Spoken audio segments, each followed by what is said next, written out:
Moi aussi, c'est vraiment un privilège, en tout cas, de pouvoir partager ce que le Seigneur a fait dans ma vie. Une fois, quand j'étais plus jeune, peut-être vers l'âge de 13 ans ou quelque chose comme ça, j'avais fait du ménage dans mes choses. Puis j'avais trouvé comme le des traités qui expliquaient le salut, qui expliquaient très bien le salut.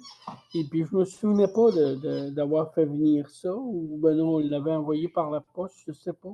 Mais en tout cas, c'est pour montrer que déjà très jeune, j'avais une faim et une soif euh, de connaître Dieu, tout ça. Étant jeune aussi, je manquais pas là, souvent d'aller à l'église, qui était l'église catholique, là. Vous vous en doutez bien.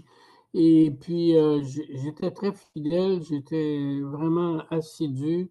Et puis, en fait, j'étais religieux, tu sais, puis tout ça. Mais étant devenu comme un peu plus vieux, vers un petit peu dépassé l'adolescence, on était quelques amis à se questionner sur sur les choses spirituelles. Et puis, on se demandait, mais d'où est-ce que tout ça vient? D'où est-ce que toute la Terre, l'univers, d'où est-ce que ça vient? Et puis, euh, qu'est-ce qui se passe? On cherchait à comprendre. Et puis, on allait vraiment à tâtons, hein. Et puis, on se demandait, ben, dans le temps, on se disait, ben, est-ce que c'est les petits bonhommes verts qui sont venus? Et puis, mais on savait pas trop. Et puis, c'est sûr qu'en étant adolescent aussi, plus jeune adulte, je m'étais éloigné aussi de l'Église, de Dieu. Et puis, oui, j'avais vraiment entendu parler de lui, mais je le voyais pas, je le connaissais pas. Et puis, oui, il y avait des belles choses qui m'accrochaient, mais lui, était pas là, tu sais. Et puis, suite à cette recherche-là, surtout en particulier avec une de mes amies, elle était déménagée. Moi, j'étais en Montérégie. On était en Montérégie, là, pas loin de Saint-Hyacinthe, dans un petit village à Saint-Liboire. Et puis, André était déménagé, à rejoindre sa sœur à Sherbrooke. Puis elle avait rencontré des chrétiens, puis elle avait été vraiment, mais vraiment bouleversée, puis touchée. Puis elle était revenue en passant, puis elle avait arrêté. Elle avait arrêté, j'avais un restaurant dans ce temps-là. J'étais propriétaire d'un petit restaurant. Et puis, elle avait arrêté en passant, puis elle m'avait dit Rénal, Rénal, Rénal, j'ai trouvé. Puis elle ne pouvait pas arrêter longtemps, mais elle était vraiment touchée, là, et puis, alors, j'ai rien compris de ce qu'elle me dit, mais ce que j'ai compris, c'est qu'elle était heureuse, là, et qu'elle était vraiment touchée. Fait que pas longtemps après, là, j'ai été les revisiter à Sherbrooke. Et puis, j'ai été les revisiter à Sherbrooke, puis ils m'avaient invité à une conférence de M. Choiquier. Et puis, enfin, j'avais assisté à la conférence, j'avais aimé, j'avais bien aimé la conférence, mais je travaillais beaucoup, j'étais très fatigué aussi, fait que j'avais pas vraiment tout compris, là. Mais il y a une chose, par contre, à la fin à la fin de la conférence, euh, il y a eu un appel pour vraiment pour s'avancer en avant, pour si on voulait connaître vraiment le Seigneur. Puis moi, là, je me retourne de bord, puis je vois mes amis entre autres, une de mes amies qui pleurait à chaudes larmes, là, et puis, ça m'avait tellement touché que je me disais, ben, ce bonheur-là, là, je le veux moi aussi. Tu sais, je le veux. Fait que là, je m'étais avancé. Puis vais vous reparler de ça euh, dans quelques minutes. Qu'est-ce qui s'est passé à ce moment-là? Et puis, mais ça, c'était à la fin du mois d'octobre 1973. Hein, donc, c'est passé un peu d'eau en dessous des ponts depuis ce temps-là. Suite à la conférence, je suis retourné chez moi et puis, mais il s'est passé quand même quelque chose. Ça, c'était à la fin du mois d'octobre. Euh, je pense, même si j'étais bien sincère, je pense pas que le déclic s'était vraiment fait. Pourquoi? Parce que je me croyais bon. Tu sais, je dis, parce que je réalisais pas à quel point j'étais pécheur. Et puis, je me disais, bon, ben, je travaille beaucoup, j'aidais beaucoup les gens autour de moi. Et puis, j'avais un restaurant. Si quelqu'un n'avait pas d'argent pour payer, mais il mangeait pareil, là, tu sais. Fait que ça ne m'a pas amené bien loin, ça, là, financièrement, là, cette aventure-là.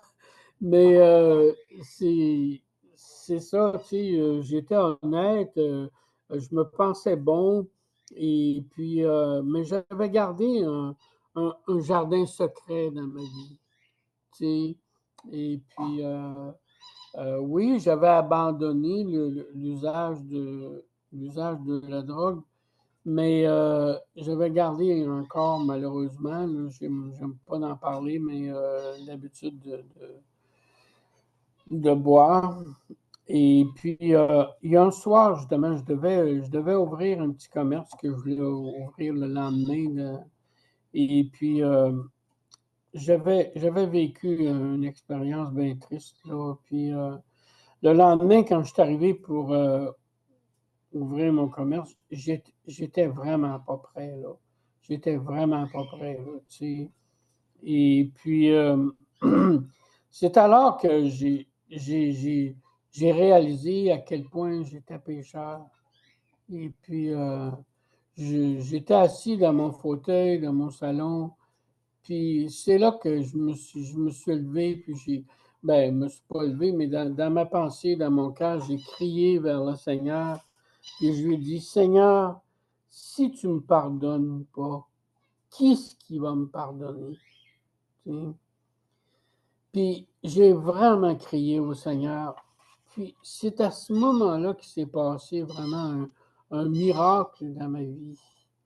J'ai senti comme la présence de Dieu, j'ai senti venir sur moi. Et puis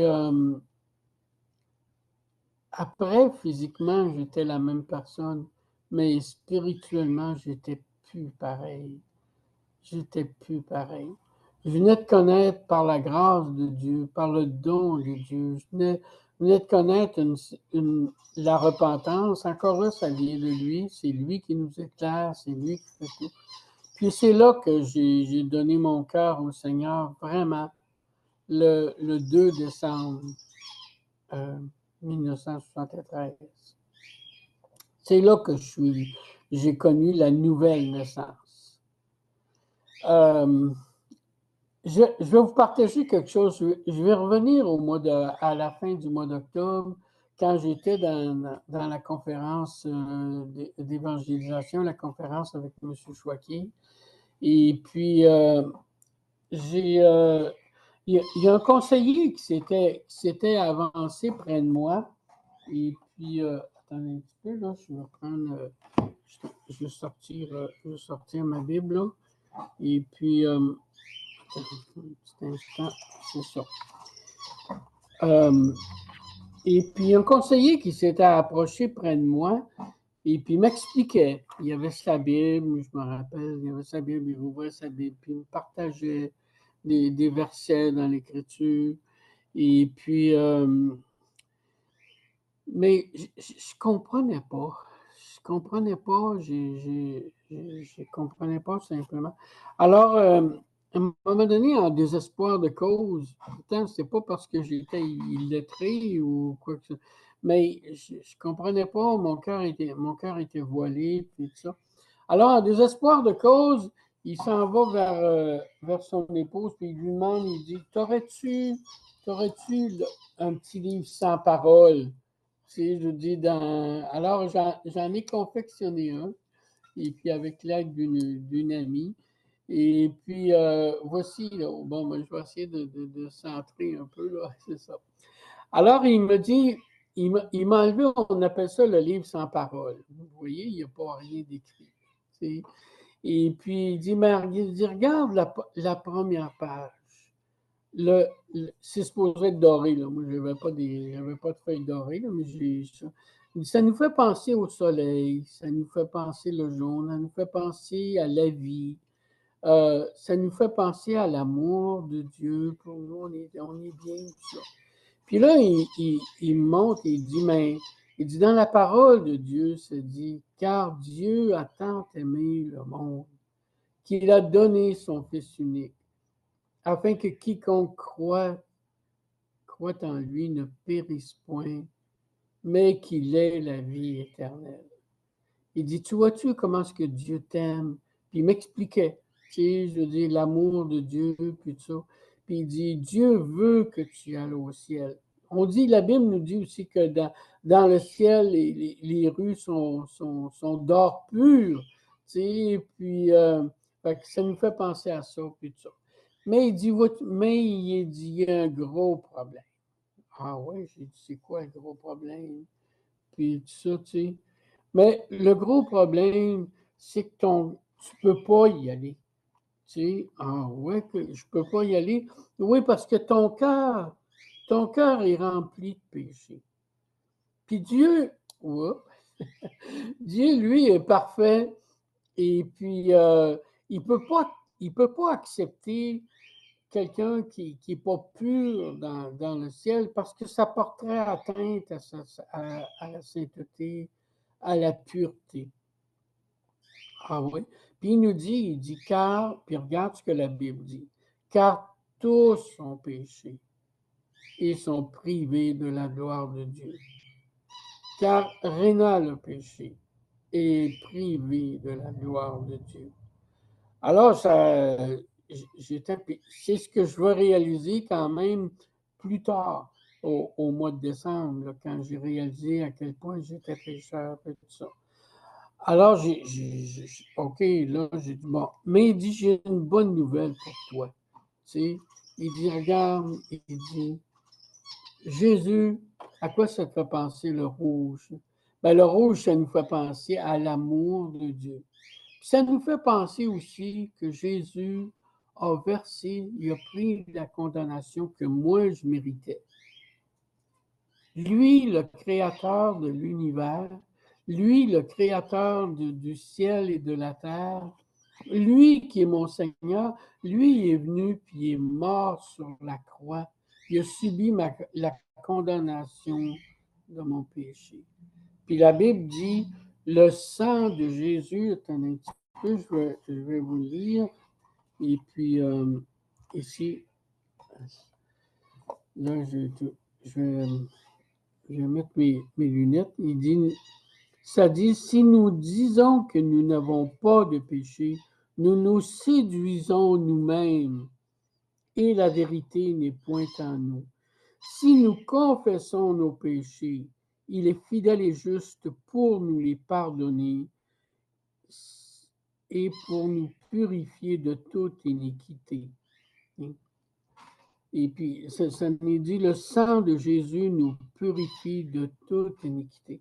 Alors, lorsqu'on vient au Seigneur, il m'expliquait ça, quand tu viens au Seigneur, Jésus lave ton cœur qui était tout noir. Puis Jésus, par son sang, lave ton cœur qui est tout noir. Puis là, ton cœur devient blanc, plus blanc que neige.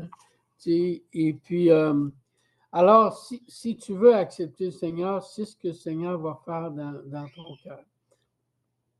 Puis la Bible nous dit, puis là j'aimerais, je vais revenir sur cette page-là, mais ça dit aussi, on est vert, puis ça aussi, je vais vous en reparler, la couleur verte, qu'est-ce qu'elle représente. Alors, je vais laisser mon témoignage pour un instant, puis je vais vous demander, à vous qui m'écoutez, est-ce que vous comprenez l'amour de Dieu? L'amour que le Seigneur a à travers toute cette immense création. Puis vous comprenez aussi la condition humaine, qui est votre condition. Puis vous comprenez aussi maintenant le sacrifice que Jésus a fait en portant. C'était pas juste que lui meurt. Hein? La Bible dit, là, car tous ont péché, ils sont privés de la gloire de Dieu. Mais Jésus, lui, n'avait pas péché. Donc, le salaire du péché, c'est la mort. Mais le don gratuit de Dieu, c'est la vie éternelle en Jésus-Christ, notre Seigneur. Bien, le salaire du péché, c'est la mort. Jésus n'avait pas péché, puis il a été mis en mort. Donc, Dieu lui a donné, a fait en sorte que sa mort ait une valeur pour nous racheter. Si on se tourne vers lui, puis on se reconnaît pécheur, bien Jésus prend notre cœur, justement, puis le rend blanc, plus blanc que neige. Est-ce qu'il va s'attendre? Est-ce qu'il va s'attendre que vous allez plus pécher?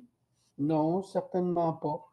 Tu sais, je veux dire, parce il sait qu'on est resté quand même dans cette nature humaine. Il sait justement, mais on l'attend puis on espère en lui. Je vous invite à vous tourner vers le Seigneur, à reconnaître que vous êtes pécheur. Des fois, on va demander aux gens, ben qui, et là, je me promène entre mon témoignage puis entre un appel que je vous lance de vous tourner vers le Seigneur. Mais excusez, j'ai perdu un peu le fil, mais je vous invite justement à reconnaître que vous êtes pécheur. Comment est-ce qu'on peut dire que Jésus est notre sauveur si on ne reconnaît pas qu'on est pécheur? Donc, en reconnaissant qu'on est pécheur, on se tourne vers le Seigneur, puis on crie comme j'ai crié le 2 décembre 1973, comme j'ai crié vers lui, Seigneur, si tu ne me pardonnes pas, qui est-ce qui va me pardonner? Alors, à ce moment-là, le Seigneur m'a donné de naître de nouveau, de vivre. La Bible nous dit ici, si un homme ne naît de nouveau, il ne peut entrer dans le royaume de Dieu. Et puis, c'est ce que je vous encourage à vivre de tout votre cœur, de vouloir aller là où les rues sont pavées d'or pur, mais d'abandonner de reconnaître votre condition de péché. C'est pas plaisant de parler du péché. Non, c'est pas plaisant. C'est comme si c'était pas plaisant pour moi de reconnaître. J'avais tellement honte, tu sais. Et puis, mais c'était pour moi, pas juste pour moi, mais pour n'importe qui, la façon de se détourner, d'accepter ce que Jésus a fait pour moi, puis de faire laver mon cœur. Maintenant, la couleur verte qui nous fait penser à l'espérance, j'ai vu dans la préparation justement que j'ai faite, il y a une recette, il y a 3 P, pardon, 5 P pour nous aider, des vitamines pour nous aider à attendre, à grandir dans la foi, puis à attendre que le Seigneur vienne nous chercher. Les 5 P, c'est la prière, la parole de Dieu, le pardon, le partage, puis la participation. Priez, priez tout le temps en attendant que le Seigneur vienne nous chercher, en attendant qu'on soit réunis avec lui. Priez. La parole de Dieu, se nourrir de la parole de Dieu. Parce que quand on aime le Seigneur, on aime l'entendre. Et puis la Bible, c'est la parole merveilleuse de Dieu. Pardon, le pardon, demandez toujours pardon au Seigneur. La Bible nous dit, si nous confessons nos péchés, il est fidèle et juste pour nous les pardonner. Souvent, on va pécher, ben on va se dire, Seigneur, j'ai encore tombé. Puis le Seigneur dit, de quoi tu me parles? Je t'ai tout pardonné. Tu sais? Oui, le Seigneur veut qu'on garde la communion avec lui, qu'il n'y a rien d'interfère dans notre vie entre lui et nous, mais on lui demande pardon. On pardonne aussi autour de nous. On partage avec nos amis la bonne nouvelle et puis on participe avec les frères et sœurs dans la foi. Hein? Tu sais, la Bible nous autorise à mentionner qu'on est frères et sœurs dans la foi. Alors, je suis revenu chez moi après, après le mois d'octobre, la fin du mois d'octobre, puis au mois de décembre, j'étais chez moi. Mais là, ma vie a changé. Dans mon restaurant, j'avais un petit restaurant, j'avais un grand comptoir, puis tout ça, sur le coin de mon comptoir, puis j'avais des tables là, avec des banquettes. Et puis, dans mon restaurant, j'avais comme des journaux d'Allopolis, puis Photopolis, puis tout ça. J'ai tout enlevé ça, puis j'ai mis des traités chrétiens à la place. Et puis, j'ai peinturé mon restaurant. Le bas était bleu, le haut des murs était blanc. Moi, je ne me rendais pas compte. Là. Mais on devait avoir l'impression qu'on rentrait dans une chapelle, dans une église, les murs. Puis, j'avais mis des versets bibliques sur tous les murs, partout. Puis, je témoignais. Au lieu de parler de politique, on parlait du Seigneur. Puis souvent mon restaurant se remplissait le soir, puis on parlait du Seigneur. Et puis, ben là, finalement, j'ai vendu mon restaurant. Je suis allé à l'école biblique, je me suis marié. Il a fallu que je vende mon restaurant pour rencontrer ma femme. Je travaillais tout le temps, hein, je ne pouvais pas sortir. Puis, rencontrer Christiane. Et puis, là, finalement, je suis allé à l'école biblique. C'est là que j'ai rencontré Michel. Et puis, j'ai fait des années d'études bibliques. Puis, le Seigneur m'a donné la grâce de le servir depuis 50 ans. C'est une grâce qu'il m'a donnée. Il y a eu des hauts, des bas, c'est certain. On vit toujours dans un corps humain, mais le Seigneur nous connaît, il sait que nous sommes, de qui nous sommes faits. Alors, je vous encourage de tout mon cœur à vous tourner vers le Seigneur, puis à reconnaître votre état de pécheur, et puis à demander pardon, puis à demander au Seigneur Jésus de remplir votre cœur de son amour, de sa joie, de sa paix et surtout de son pardon.